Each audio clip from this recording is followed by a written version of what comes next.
Hey guys, MaxLPQueen here, and welcome back to Nancy Drew Treasure in the Royal Tower. So I went ahead and changed the time up here a bit so that we can get a hold of Ned, because he's the one that we need to talk to as well before we continue on. So let's see if we can get him now. Ned, it's me. Well, you're a sound for sore ears. Bess called me and told me your vacation is rapidly turning into another mystery. So who do you think the vandal is? I really don't know. It would help if I could at least imagine a motive. But why would anyone want to vandalize a beautiful old library? There must be more to it than meets the eye. Sounds like you better find a way to get in there and take a look around. Are you ready for a crazy coincidence? Only if it's a crazy one. Ezra Wickford also imported the library, and it seems that he bought it from the family of Jean LeBoeuf, the revolutionary commander who captured Marie Antoinette when she was trying to escape from France. You're kidding. So Wickford imported Marie's tower and her enemy's library? Exactly. Doesn't LeBoeuf mean the cow in French? Actually, I think it just means the beef. Well, in any case, I bet the guy would be happy to know that his library ended up in the heart of America's Dairyland. Apparently, this castle's tower used to be a hangout for Marie Antoinette. Who's that? Ezra Wickford's wife? Are you kidding? Marie Antoinette was a famous queen of France. And she used to hang out in Wisconsin? No, silly. The tower was originally part of the Chateau Rochemont in France.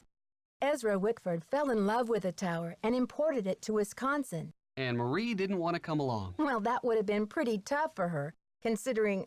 Ned Nickerson, are you pulling my leg? What do you mean, Nancy? You know very well that Marie Antoinette was beheaded in 1793, don't you? Well, yeah. I guess I read something about that when I studied the French Revolution. But when did Wickford show up? He didn't discover the tower until the 1920s, over 100 years after Marie's death. Whew! I think I'm all clear now. Thanks for straightening that out for me, Detective. You are some pain in the neck, pal. Good thing I'm so cute. Bye, Ned. Call me soon. Alright, well, we talked to Ned and we talked to Bess and George. So I think we are good to continue on now. We kind of updated everybody on the whole situation and what's going on. So we need to change the time around because there's obviously somewhere else that we need to go, and it does have to happen at a certain time. So we're going to set the clock accordingly because in this game, of course, you have to use time to your advantage, which is one of the things I don't like about it, but you know what? It's fine. But we have to make sure that Mr. Egan isn't at his desk. Because there is something that we need to grab from his desk so that we can freely explore the library a little bit easier than having to go through that vent. And we need the key, of course, to the library. So you can see here that he's got a to-do list with everything on it that he needs to do, and of course in big letters it says keep searching, so apparently he's really looking for this treasure. So he could be one of our main suspects as of right now. I'm pretty sure he's looking guiltier and guiltier the more stuff that we look up about him. So now that we have the key, we can freely look around the library, and we have the code because we have the paintbrush, so we can freely look without having to worry about it. Okay, well something apparently crashed, but we can freely look without having to worry about anything happening to us, forcing us to go through a ventilation shaft, because it is very hard for me to get down from that thing, as you saw. So let's see what that crash was about. Maybe it has something to do with the library. But we have the key now, so the alarm is going to sound when we walk into the room. But we can just turn right around here real quick and we can use the code. So it's 3*72, and that turns off the alarm. I didn't remember exactly what the code was, but since I told you guys I was reading through a walkthrough, then I obviously read through the code and had it, and you could probably figure it out anyway from the fingerprints, because they told you how to do it in that book that we looked at. So we're still trying to investigate what that was down there at the bottom. So in order to do that, we needed to move the elevator, because we can't just go on the bottom floor. All we would see would be the elevator. So we need to see what's under the elevator. And yeah, that's really weird. Strange sounds coming from below. Has to be something weird. So we're gonna go ahead and just use this oil can here on this old rusty lever so that we can pull it and open this door here and see what's going on. Because something's going on down here, and I will let you know that when we do get down here, it's going to be a very, very abrupt ending. Let me tell you that much. I think this is the episode that I kind of messed up on. So I had got pretty far, and I wasn't keeping up with the time, of course, like always. And when I wasn't keeping up with the time, I didn't realize that I had already been almost 6 minutes in when I tried to unlock this door.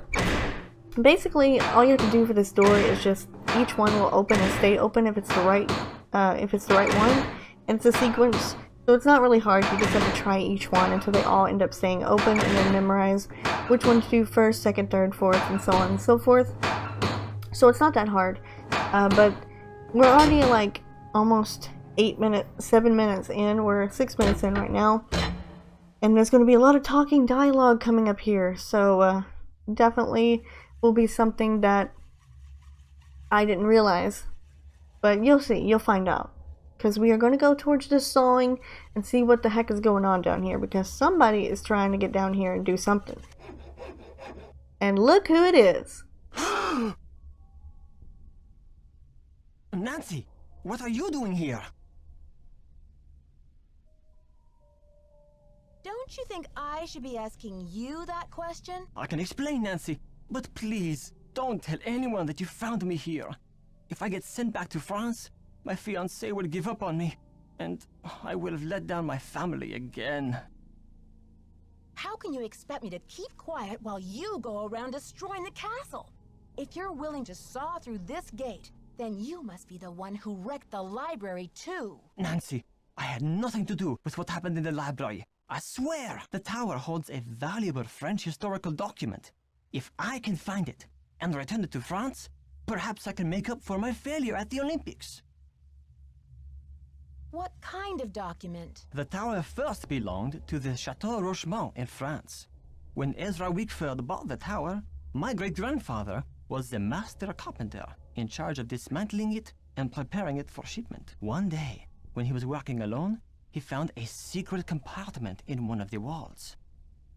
A secret compartment? Inside, he found an old journal with a royal crest on the cover and a medallion with a strange blue stone in it. But he heard other carpenters coming, so he hid the medallion in his pocket and sealed the journal back in the compartment. Before he could get back to study the journal and return the medallion, the tower was dismantled and shipped to America. He never learned who the journal belonged to or what it said. What happened to the medallion? I have the medallion now, and I'm hoping if I can get into the tower, I can find the journal too. You see, he thought if he told his story, Ezra Wickford might get angry, accuse him of interfering with the project, and try to ruin his name as a carpenter. So he kept quiet. So, how do you know all of this? I was his only great-grandson. On his deathbed, he gave me the medallion and told me the whole story. He begged me to come here to Wisconsin to find the journal and return it to France. What did he think the journal contained that was so important? The journal bore a royal seal. It must have belonged to Marie Antoinette, because she used to visit the tower during the Revolution. So perhaps it contains her confessions, or perhaps it contains proof of her innocence. Either way, the contents of that journal could change French history forever. But how do you think the medallion fits in? What's its significance? I have no idea. I believe whoever hid that journal must have left the medallion with it as a part of their message. But what? Nancy, do you think you could help me? Let me show you this medallion, and maybe you'll be able to tell me what it's for.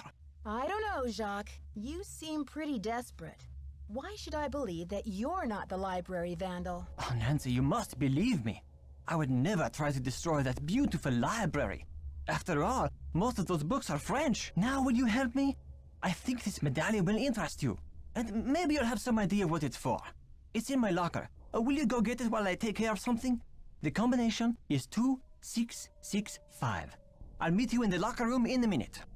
Alright, so that's where we're going to end the episode off here, because Jock went on a little bit too long, and I ended up going over my 10 minutes, so the recording did stop. So I'm going to end it off here, but I will see you guys in the next episode of Nancy Drew Treasure in the Royal Tower, and we will continue our conversation with Jacques and see what he has to say.